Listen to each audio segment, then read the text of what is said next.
Are you ready to master the mysterious and magical realms of Nightingale? Whether you're a seasoned explorer or just stepping through your first Realmwalker portal, I've got some game-changing tips that will elevate your adventure from mere survival to absolute domination. From conjuring essence out of thin air to recruit allies that fight by your side. This video is your ultimate guide to thriving in the enchanting world of Nightingale. So without further ado, let's dive into the secrets that will make you the legend among Realmwalkers. So our first tip is going to be right at the start of the game in the tutorial. Now believe it or not, this game has some hidden secrets within the tutorial itself. So what you want to do is look for these sort of tower structures. There's some that I found in the desert biome and also in the swamp biome, and in these towers are some chests that you can find with some very rare lucrative items, especially at the very start of the game. So make sure you do a little bit of exploring in the tutorial section and find these towers and grab these chests. So once the tutorial is complete and you have loaded into your own personal realm, this is where the fun begins. Let's go ahead and dive into some tips that will help you in the early stages of Nightingale. So the first big tip is the importance of essence dust. Now essence is like gold dust and it's crucial for crafting, trading and much more. But how do you get your hands on a lot of it without breaking a sweat? So I've uncovered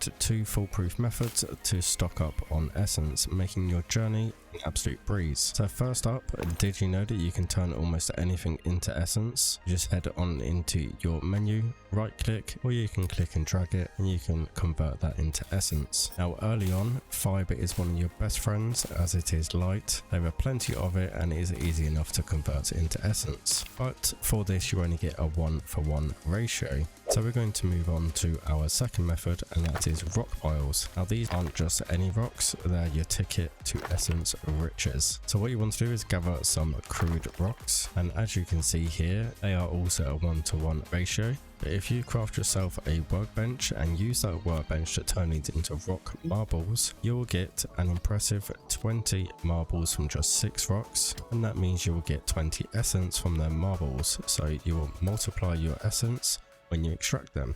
Now this is a little bit more time consuming than the fiber, but it's definitely a better option if you have some spare time.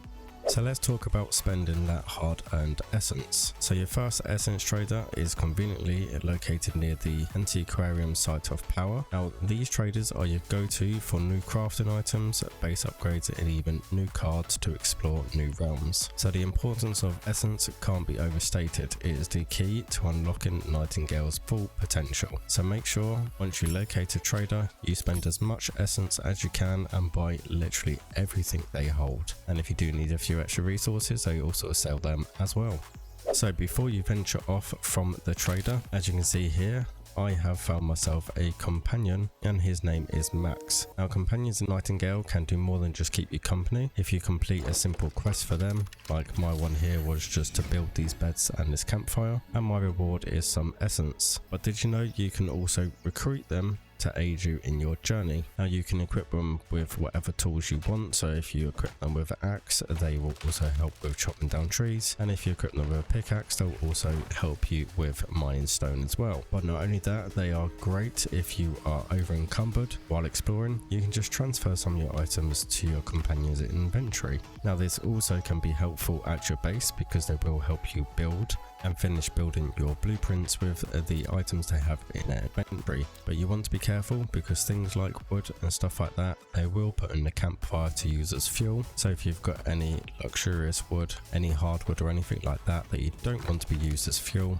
I don't recommend giving them to your companions. So next we have an absolute game changer when it comes to gathering items. So let's say you are in the need for quite a lot of log piles. So what you can do is chop down a load of trees, and then instead of having to keep pressing E to pick up these items, if you just hold down E and you don't even have to be looking at the item on the floor, it will automatically pick up all of them items within a radius. Just makes gathering items a lot more easier. Okay, so let's explore some tips on base building. So you might have noticed that when you've built your workbench, the crafting time may be a little bit slow.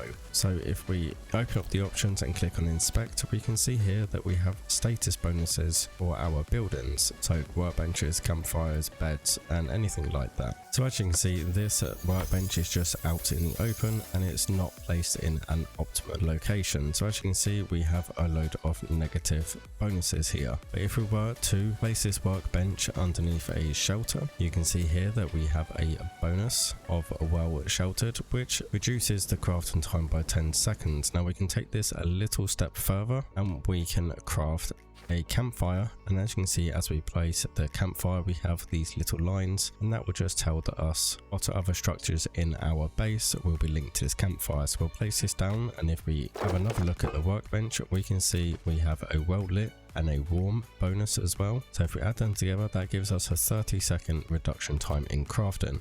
And just a nice little bonus tip for you, as with all survival games we all hate the night, but the night in this game we can utilize it really well. So if we have a load of things that we need crafting and we don't want to wait a whole load of time, just chuck them in your crafting queue and then head off to sleep, and they will all be done in the morning.